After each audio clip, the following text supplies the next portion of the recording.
Hello there, dear citizens.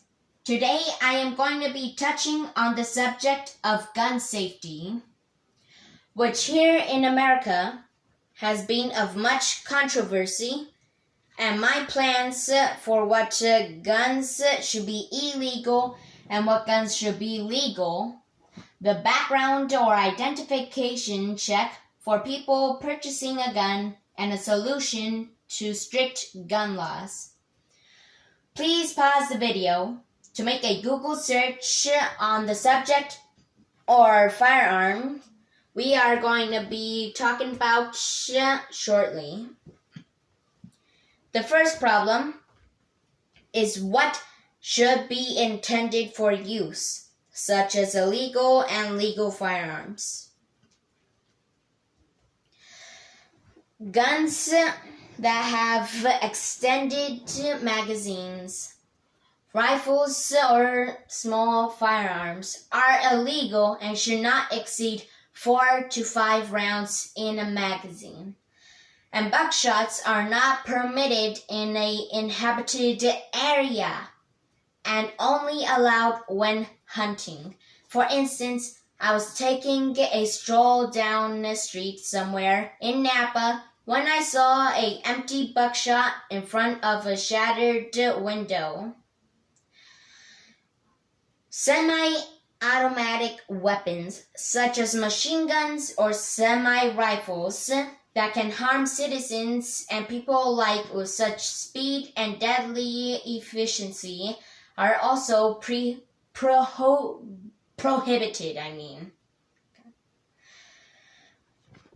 The second problem is how we are going to use guns properly when given to a citizen. The current background check that is used in America for purchasing a gun is by far faulty, corrupted, and ineffectual. Time and time again, there is a massive gun shooting that kills dozens. By this problem, gun buyers in the U.S. only have to go through a background check at a gun store. And when people go to a gun show or unlicensed dealer, they don't have to. And politicians that suggest a universal background check, and according to Vox, this won't work. I won't explain everything in this video about background checks and universal background checks, but you can check them in the link in the description made by Vox.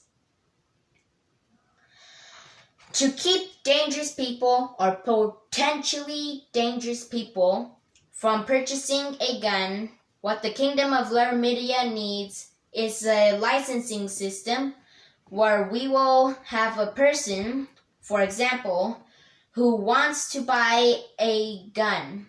But first, that person, he or she, goes to the gun store, needs to take a firearm safety course, then go to the police department to submit an application, give references, and give a fingerprint for background check.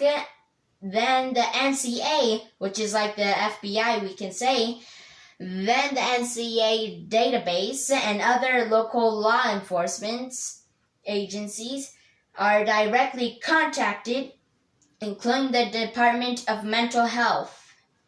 Licensing checks are designed to do both of the big things that background checks fail at. One is to properly identify and screen out people who shouldn't have guns, and to create a system to reduce impulses for gun purchases. This is better than the background checks, because background checks have a one-source database, and licensing checks have 8 sources of database, therefore permitting any dangerous or potentially dangerous people who want to buy a gun. Good results have been shown in the licensing system, such as Connecticut, where in the next 10 years since installment, there has been a sharp curve of dropping numbers of gun suicides and gun homicides.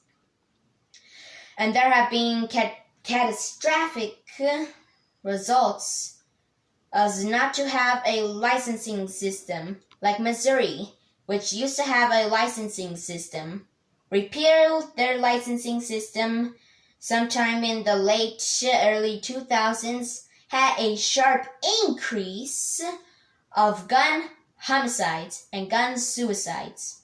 Many elements that have been involved in this, but the results are well, as researchers show that licensing systems work.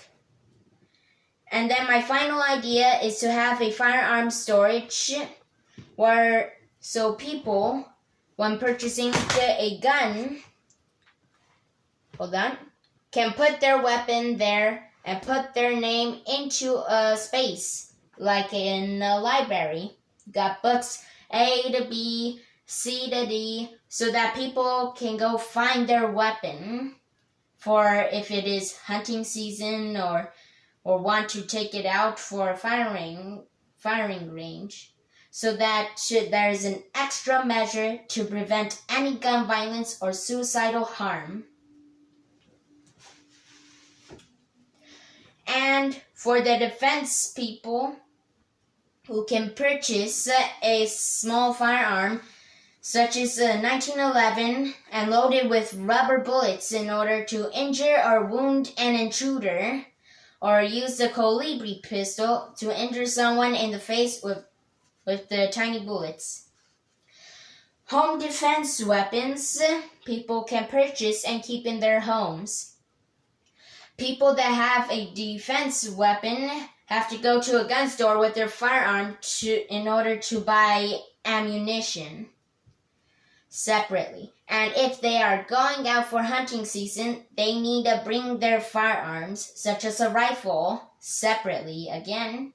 Bring it to the gun store and do the same thing. Buy bullets except to kill and not to injure. After being done with this, they have to bring back the bullet casings, as well as the bullet case that the people shot. So anyway, to keep people from with a home defense weapon from cheating the system and buying those bullets that can kill and putting them into their home defense weapon, which can be deadly.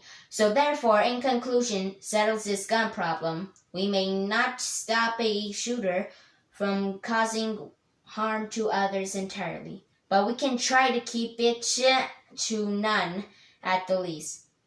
Thank you for watching. Have a wonderful day.